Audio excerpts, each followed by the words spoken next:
നട്ടുച്ചയ്ക്ക് milky വേ Galaxy കാണാൻ പറ്റുമെന്ന് പറഞ്ഞാൽ നിങ്ങൾ ആരെങ്കിലും വിശ്വസിക്കുമോ? ഇപ്രാവശ്യത്തെ ബർത്ത്ഡേക്ക് നമ്മുടെ സ്റ്റെഫി ചേച്ചിയുടെ വക ഒരു സ്പെഷ്യൽ ഗിഫ്റ്റ് ഉണ്ടായിരുന്നു.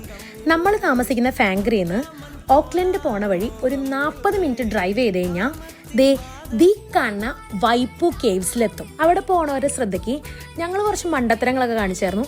അത് നിങ്ങൾ റിപ്പീറ്റ് ചെയ്യാണ്ടിരിക്കാൻ വേണ്ടി ഞാൻ അവിടെ പോകുമ്പോൾ എടുക്കേണ്ട പ്രിക്കോഷൻസ് എന്തൊക്കെയാണെന്ന് പറയാം. ഫസ്റ്റ് ഓഫ് ഓൾ, ഗേൾസിന് അടിപൊളി ഫോട്ടോസ് കിട്ടുമെന്ന് വിചാരിച്ച് ആരും നല്ല ഡ്രസ്സൊന്നും ഇട്ടുകൊണ്ട് പോകണ്ട. കൂഞ്ഞ ഇരുട്ടണം. മോർ ഓവർ നല്ല ചെളിയും. അതുകൊണ്ട് തന്നെ സ്പോർട്സ് വെയറോ അല്ലെങ്കിൽ ആക്റ്റീവ് വെയർ ഇടുന്നതാണ് ബെറ്റർ. അടുത്തൊരു ഇമ്പോർട്ടൻറ്റ് തിങ് വന്നിട്ട് ഹെഡ് ലാമ്പ് എടുക്കാൻ ആരും മറക്കരുത്. നെക്സ്റ്റ് ഇമ്പോർട്ടൻറ്റ് തിങ് നമ്മൾ യൂസ് ചെയ്യുന്ന ഫുഡ് വെയർ ആണ്. വെള്ളത്തിൽ യൂസ് ചെയ്യാൻ പറ്റിയതും പിന്നെ അത്യാവശ്യം ചെളിയിലൊക്കെ നടക്കാൻ പറ്റിയ രീതിക്കുള്ള ചെരുപ്പിട്ടാലേ കാര്യമുള്ളൂ.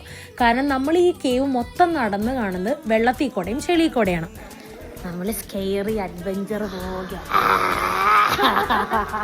പറഞ്ഞ കണക്ക് തന്നെ അത്യാവശ്യം ഉള്ളിലേക്ക് പോകുന്നവരും നല്ല സ്കെയറി ആയിരുന്നു. ഈ കേവിന് ഏകദേശം 300 മീറ്റർ ലെങ്ത് ഉണ്ടെന്നാണ് പറയണത്. പക്ഷേ മനുഷ്യന് പോകാൻ പറ്റുന്നത് ഒരു 150 മീറ്റർ വരെയാണ്. ത്രൂ ഔട്ട് ദി കേവ് ഇതുപോലത്തെ ലൈം ഫോർമേഷൻസ് കാണാം. 1000 of years എടുത്തതാണ് ഈ ലൈം ഫോർമേഷൻ ഉണ്ടായേക്കണത്. ഇവിടെയാണ് ഫുള്ള്. നോക്കിയടി മിൽക്കി വേ